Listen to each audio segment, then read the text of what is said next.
Hello students, BCom में cost account में process costing का चैप्टर सीख रहे हैं। तो आज हम प्रोसेस कॉस्टिंग का एक सम देखेंगे। ये जो सम है गुजरात यूनिवर्सिटी बीकॉम सेमेस्टर 5 नवंबर 2024 यूनिवर्सिटी एग्जाम में पूछा गया है। तो सबसे पहले सम ठीक से समझ लेते हैं, उसके बाद उसके कैलकुलेशन पे जाते हैं। The following details are available from the books of मल्ले manufacturing company limited regarding the two process of their factory, process 1, process 2। ठीक है, प्रोसेस 1 में रॉ मटेरियल इंट्रोड्यूस किया है, उसका डिटेल है 1 और 2 का। डायरेक्ट वेजेस कितना है, production overheads, wastage, sales value of wastage, by product and sale of by products. तो सभी डिटेल्स आपको प्रोसेस 1 और प्रोसेस 2 का दे दिया गया है। Prepare each process account and by product account. तो यहाँ पर आपको as a part of answer process account prepare करना है, प्रोसेस 1, प्रोसेस 2, और जो भी बाय प्रोडक्ट होगा दोनों प्रोसेस में वो भी आपको प्रिपेयर करना है। तो अब हम इसका कैलकुलेशन स्टार्ट करते हैं आंसर का। तो देखिए आपके स्क्रीन के ऊपर राइट साइड में प्रोसेस 1 अकाउंट, सबसे पहले प्रोसेस 1 अकाउंट से स्टार्ट करते हैं। तो प्रोसेस रिलेटेड जो भी एक्सपेंसेस है वो हम डेबिट साइड पे लिख देंगे। तो सबसे पहले प्रोसेस 1 में कितना रॉ मटेरियल इंट्रोड्यूस किया, 5000 units at 30 rupees per unit. तो 5000 यूनिट्स आपने इंट्रोड्यूस किया है और 30 रुपीज़ पर यूनिट, यानी उसका वैल्यू होगा 1,50,000। उसके बाद डायरेक्ट वेजेस जो है 70,000 रुपीज़। एक्सपेंस है तो यहाँ पे लिखेंगे production overhead 80% of direct wages, 80% direct wages का। तो 70,000 का 80% करोगे आप, आंसर आएगा 56,000 रुपीज़। उसके बाद वेस्टेज 500 यूनिट्स, वेस्टेज जो है वो यहाँ पर क्रेडिट साइड पे लिखेंगे 500 units. Sales value of wastage per unit 12 rupees, एक यूनिट 12 रुपये में बिक रहे हो आप, तो 500 यूनिट्स का 12 रुपीज़ के हिसाब से कैलकुलेट करो, आंसर आएगा 6,000 रुपीज़। अब यहाँ पर बाय प्रोडक्ट भी है, ठीक है। तो कितना बाय प्रोडक्ट है, 600 यूनिट्स। तो 600 यूनिट्स आपका बाय प्रोडक्ट निकल रहा है। इसका जो भी कॉस्ट है वो बाद में आपको मिलेगा। आप अकाउंट क्लोज करते हैं तो यूनिट्स का टोटल होता है 5000 यूनिट्स। तो यहाँ पे लिखेंगे 5000 यूनिट्स। अब 5000 में से 500 वेस्टेज है, 600 बाय प्रोडक्ट है, तो बचे कितने, 3900 यूनिट्स। इतने यूनिट्स रेडी होंगे। Output transfer to process 2 account.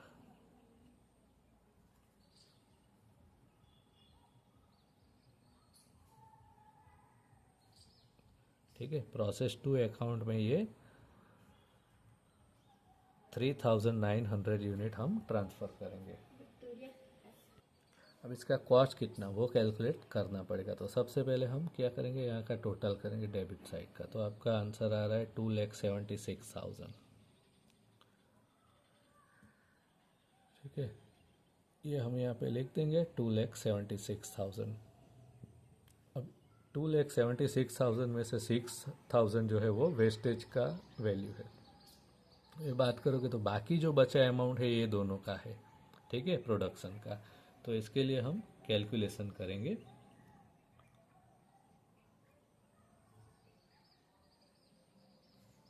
Per unit cost of production. तो क्या करेंगे, डिफरेंस अमाउंट जो है वो कितना आ रहा है, 2,70,000। ठीक है, नॉर्मल कॉस्ट, ये आपका नॉर्मल कॉस्ट है। कहाँ से आया, 2,76,000 में से 6,000 जो वेस्टेज है उसका माइनस कर दो, तो 2,70,000 आया। डिवाइडेड बाय आपका प्रोडक्शन कितना है, आउटपुट 3,900 और बाय प्रोडक्ट 6,000, यानी 4,500 प्रोडक्शन। तो ऐसे डिवाइड करो तो आपको आंसर मिलेगा 60 रुपीज़। तो ये 60 रुपीज़ जो है आपका पर यूनिट प्रोडक्शन है, कॉस्ट ऑफ। ठीक है, तो ये जो है 60 रुपीज़ के हिसाब से जाएगा। तो 3,900 इंटू 60 रुपीज़ के हिसाब से कैलकुलेट करोगे तो आपका आंसर आएगा 2,34,000 रुपीज़। और बाय प्रोडक्ट भी 60 रुपीज़ के हिसाब से लिखेंगे तो 600 यूनिट्स और 60 रुपीज़, आंसर आएगा 36,000 रुपीज़। चलिए, तो ये प्रोसेस 1 अकाउंट कंप्लीट। अब बाई प्रोडक्ट का अकाउंट, तो बाई प्रोडक्ट जो है वो प्रोसेस अकाउंट में से बाई प्रोडक्ट अकाउंट में लिखेंगे। तो 600 यूनिट्स है बाई प्रोडक्ट के, कॉस्ट है उसका 36,000। अब बाई प्रोडक्ट को सेल करना है तो राइट साइड में लिखेंगे कैश अकाउंट सेल। अब बाई प्रोडक्ट का सेल कैसे करना है तो लिखा है यहाँ पे sale of by products cost plus 20% profit, यानी जितना भी कॉस्ट है 60 रुपीज़ ये आपका कॉस्ट है, प्लस इसके ऊपर 20% प्रॉफिट है।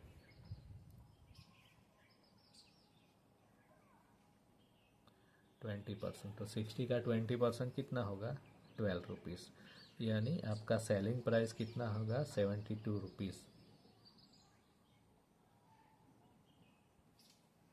सेल प्राइस इतने रुपये में आप बेचोगे 72 रुपीज़ में, तो 600 यूनिट जो है वो आप 72 यूनिट रुपीज़ में बेचोगे।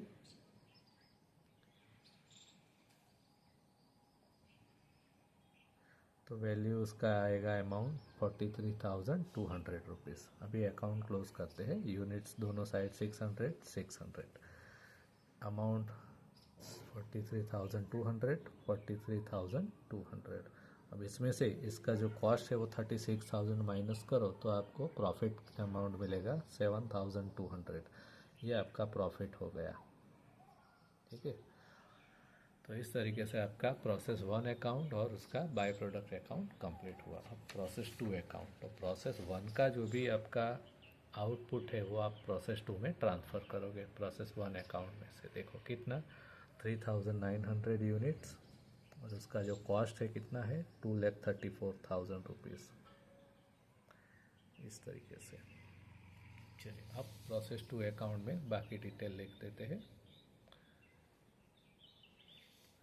तो देखो यहाँ पर प्रोसेस 1 में से जो है यूनिट ट्रांसफ़र किए वो आ गए। अब डायरेक्ट वेजेस 96,000 रुपीज़ यहाँ पे लिखा है, तो लिखेंगे 96,000। Production overhead 75% of direct wages, जितना डायरेक्ट वेजेस है उसका 75%, तो 96,000 का 75% यानी कितना आएगा 72,000 रुपीज़। वेस्टेज 250 यूनिट्स, तो राइट साइड में लिखेंगे 250 units. Sale value of wastage per unit 31.20 rupees. 31.20 rupees के हिसाब से करोगे आप तो इतने यूनिट्स और 31.20 रुपीज़, तो आंसर आएगा आपका 7,800 रुपीज़। बाय प्रोडक्ट कितना बाय प्रोडक्ट निकल रहा है 750 यूनिट, तो यहाँ पे लिखेंगे 750 यूनिट, उसका कॉस्ट बाद में गिनेंगे। तो सबसे पहले टोटल कर देते हैं। यहाँ पर यूनिट्स 3,900, यहाँ पर भी लिखेंगे 3,900।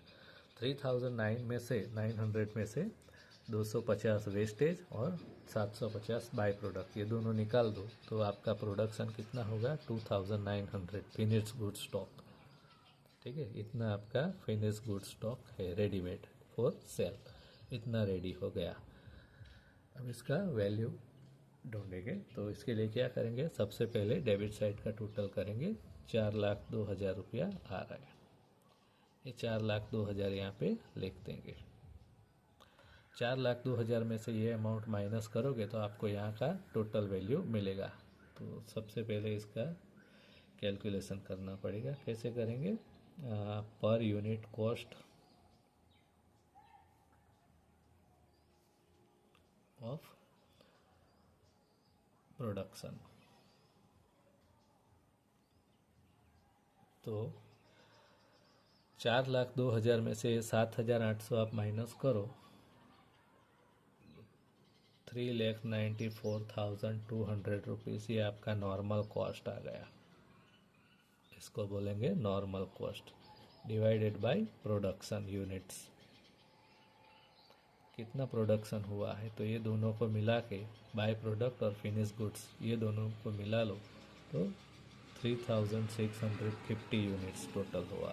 ठीक है, तो इसको डिवाइडेड करोगे तो आपको मिलेगा 108 रुपीज़, ये आपका कॉस्ट आ गया 108 रुपये।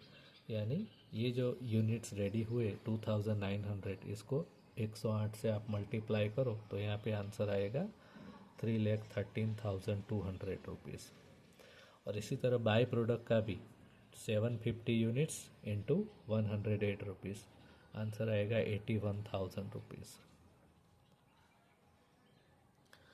तो ये आपका प्रोसेस टू अकाउंट भी कंप्लीट। अब बाय प्रोडक्ट अकाउंट, तो बाय प्रोडक्ट कितना है 750 यूनिट, यहाँ पे लिख देंगे प्रोसेस टू अकाउंट में से 750 यूनिट, उसका वैल्यू है 81,000 रुपीज़। अब कैश अकाउंट, सेल करना है बाय प्रोडक्ट, तो बाय प्रोडक्ट जो सेल करना है कैसे करना है, sold 25% of profit on sale, sale price पे 25% प्रॉफिट लेना है, कॉस्ट पे 25% नहीं लेना है, ठीक है। अगर कॉस्ट पे लेना होता तो जैसे previous unit previous sum process में किया, प्रोसेस 1 में वैसे कर देते यहाँ पे इसके ऊपर, बट यहाँ पे ऐसा करना नहीं है। तो इसके लिए हम कैलकुलेशन करेंगे। मान लो कि 100 रुपीज़ जो है वो आपका सेल प्राइस है, ट्रांसफ़र प्राइस, इसके ऊपर कितना प्रॉफिट है 25, तो माइनस करेंगे 25 रुपीज़ प्रॉफिट, तो 75 रुपीज़ जो है वो आपका कॉस्ट होगा, ठीक है। अगर 75 रुपीज़ जो आपका कॉस्ट है तो प्रॉफिट है 25 रुपीज़, ठीक है। 75 कॉस्ट है, प्रॉफिट 25, तो 108 रुपये अगर आपका कॉस्ट है तो प्रॉफिट कितना, इस तरीके से कैलकुलेट करोगे तो आपको प्रॉफिट मिलेगा। तो प्रॉफिट आ रहा है 36 रुपीज़ प्रॉफिट, ठीक है। अब कॉस्ट पे प्रॉफिट ऐड करना है आपको, तो कॉस्ट जो है 36, सॉरी कॉस्ट कितना है 108 प्लस प्रॉफिट, प्रॉफिट कितना है कैलकुलेट किया है हमने 36 रुपीज़, यानी जो सेल्स प्राइस है वो कितना होगा 144 रुपीज़।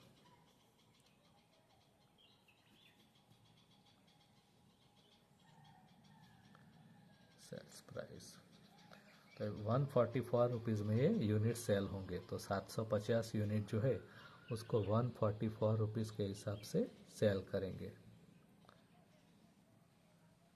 तो आपका सेल्स वैल्यू टोटल आएगा 1,08,000 रुपये। अब ये बाई प्रोडक्ट अकाउंट क्लोज करते हैं, तो यूनिट्स दोनों साइड इक्वल है 750 750, अमाउंट 1,08,000, यहाँ पे लिखेंगे 1,08,000, इसमें से इसका कॉस्ट जो है 81,000 वो माइनस कर दो तो आपको प्रॉफिट का वैल्यू मिलेगा 27,000, ये आपका प्रॉफिट आ गया जो पीएल अकाउंट में ट्रांसफ़र होगा। तो इस तरीके से ये सम यहाँ पर कंप्लीट होता है। दोबारा देख लेते हैं। सबसे पहले आपने प्रोसेस 1 बनाया, बाय प्रोडक्ट अकाउंट प्रिपेयर किया, उसके बाद प्रोसेस 2 अकाउंट और प्रोसेस 2 का बाय प्रोडक्ट अकाउंट प्रिपेयर किया, तो इस तरीके से ये सम यहाँ पर कंप्लीट हुआ।